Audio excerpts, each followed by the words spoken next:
Good afternoon, everybody, and welcome to the Israel Brief brought to you by Lay of the Land. I'm Rolene Marks with today's top stories. The Trump administration has alleged that Israel has been spying on the White House by placing cell phone surveillance equipment close to or around the White House. Now, Prime Minister Netanyahu, hearing these allegations, has vehemently denied them, calling them a blatant lie. And a former top-ranking U.S. official with knowledge of the accusations has said that while he doesn't know whether or not it was successful, he assumes that this was in place to spy on President Trump and his top aides.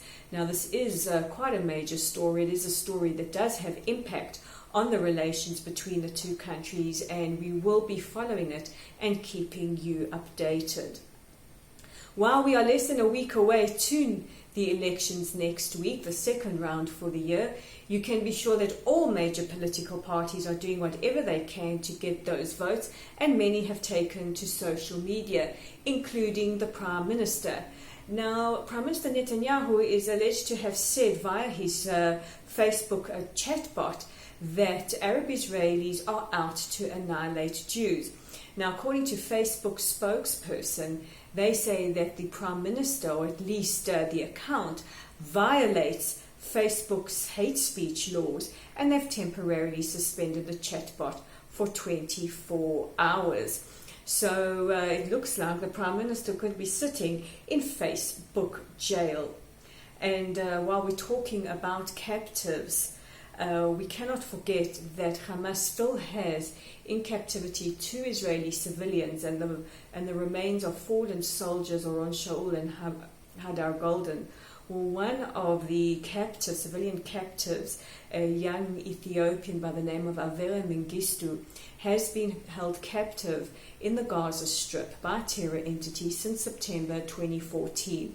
Now, last night his father is alleged to have met with Palestinian Authority President Mahmoud Abbas to try to appeal to him to use any influence that he has over the groups in the Gaza Strip holding his son captive.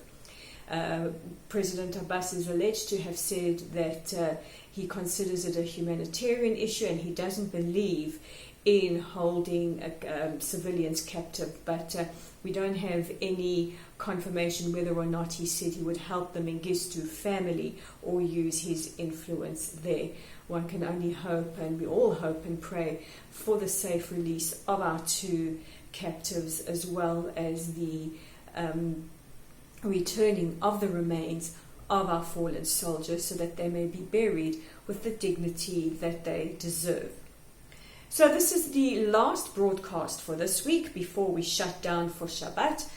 Don't forget to check out our Shabbat greeting on Facebook tomorrow. Where in Israel will we be? It's the question we wonder every week. And while you're on Facebook, like us and share us. And if you're looking for some really cool content to read this weekend, head on over to our Facebook page at www.layoftheland.online.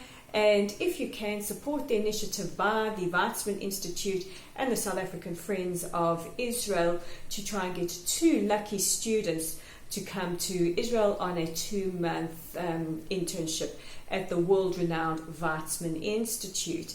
And alternatively, if you just like watching your Israel briefs over and over again, and hey, who doesn't, you can check us out on our YouTube channel at the Israel Brief. While you're there, click on subscribe. The more of us who do that, the more Israel's narrative gets out to the world.